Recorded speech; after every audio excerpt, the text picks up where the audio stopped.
Bonjour et bienvenue dans votre 21e jour de votre programme pour une vitalité augmentée. Alors bravo, félicitations à vous d'être arrivé jusqu'ici, d'être arrivé au terme de ces 3 semaines de défi 21 jours pour une vitalité augmentée. Alors l'objectif de la semaine était d'augmenter votre énergie, de réduire votre fatigue et votre brouillard mental et aussi de réduire vos fringales. Alors la question que j'ai pour vous, c'est où en êtes-vous par rapport à ça? Qu'avez-vous observé, ressenti, mesuré dans votre corps? Qu'est-ce qui a été facile? Qu'est-ce qui a été difficile? Récapitulons ce que nous avons vu, ce que je vous ai partagé tout au long de cette 3e semaine qui avait pour objectif de privilégier le petit déjeuner. C'était la clé de toute cette semaine, des 7 jours de cette semaine et bien plus encore. Je vous invite vraiment à conserver tous ces principes et de les conserver dans votre vie et dans votre quotidien. Donc, qu'avons-nous vu pendant cette semaine 3? Nous avons vu que manger comme un prince le matin avec un petit déjeuner salé, c'était quelque chose qui était bénéfique et qui était vraiment recommandé pour votre corps, pour votre vitalité, pour produire toute l'énergie dont vous avez besoin au quotidien. Manger comme un prince le matin, comme un marchand le midi et comme un mendiant le soir, comme le cite cette citation millénaire chinoise. Qu'avons-nous vu ensuite? Je vous ai partagé cette erreur du petit déjeuner sucré et des pics de glucose qui sont associés et qui viennent plomber notre clarté mentale, qui viennent nous créer un brouillard mental parce que tout simplement ça crée de l'humidité dans notre corps. Cet excès de sucre crée de l'humidité qui entrave la bonne circulation du sang et de l'énergie et qui donc réduit notre efficacité, notre créativité, notre lucidité et qui crée donc ce brouillard mental. Nous avons vu ensuite, de ce fait, quelle était la composition du petit déjeuner pour être efficace tout au long de la journée. Composition salée. Et je vous ai également partagé le jour suivant les clés pour opter pour le petit déjeuner des gens qui vivent centenaires. Et on a fait un focus spécial sur ces zones bleues du globe qui hébergent le plus grand pourcentage de personnes centenaires.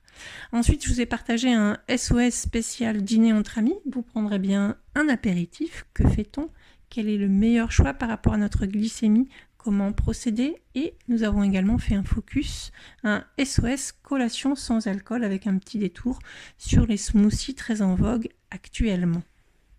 Voilà ce que je vous ai partagé donc cette semaine et donc nous clôturons ainsi notre cycle de 3 semaines où, je vous rappelle, la première semaine, vous avez appris l'importance de manger vos aliments dans le bon ordre, donc de mettre en place de nouvelles habitudes par rapport à votre assiette qui vous permettent de manger plus de légumes, de manger plus doucement, de manger davantage en conscience et de ne pas vous resservir à la fin du repas. Tout ça, ça vous a permis de gagner en énergie, en tout cas de travailler votre moteur digestif pour que cette transformation de vos organes du centre fonctionne de manière optimale. La semaine 2, nous avons introduit donc des éléments sur comment finalement activer ce feu digestif qui est à la base de la transformation de tout ce que vous mangez, tout ce que vous ingérez, que ce soit des aliments, des ambiances, des souvenirs, des idées, des ambiances, des odeurs. On digère des pensées, des paroles, on digère et on transforme tout ça ou pas. Et puis donc, nous avons clôturé cette semaine avec le petit déjeuner gagnant pour une vitalité augmentée tout au long de l'année. Voilà ce que je voulais vous partager. En tout cas, ces clés sont simples, faciles à mettre en place. Elles vont vous permettre d'avoir des résultats et des transformations vraiment très très importantes. Et donc, dans cet épisode, ce 21e jour, je vous invite à faire un bilan.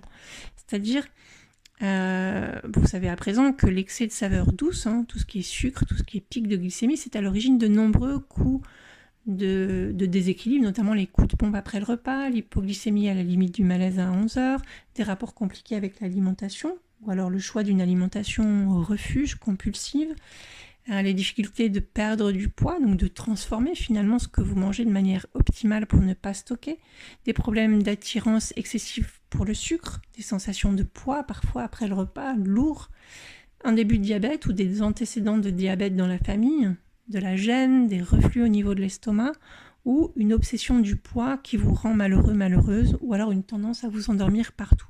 Tout ce que je viens de vous citer, sont vraiment des signes d'un excès de cette saveur sucrée, de la présence de pics de glycémie qui entrave votre fonctionnement et votre vie au quotidien. Donc je vous invite en fait pour clôturer notre défi, mesurer le chemin parcouru, je vous invite à répondre à ce questionnaire pour savoir comment la méthode a fonctionné pour vous, comment vous clôturez cette semaine et comment vous clôturez ce défi des 21 jours qui, je vous le rappelle, n'est qu'une étape. C'est un début vers de nouvelles habitudes, de nouveaux styles de vie, de nouvelles habitudes à mettre en place.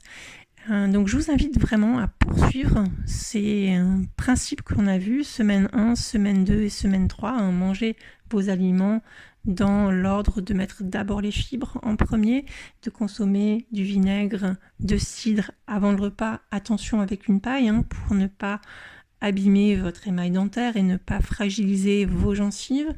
Nous avons vu également l'importance du petit déjeuner salé et sa pratique dans de nombreux pays, notamment des pays où on vit centenaire. Donc ce défi, il est à vous.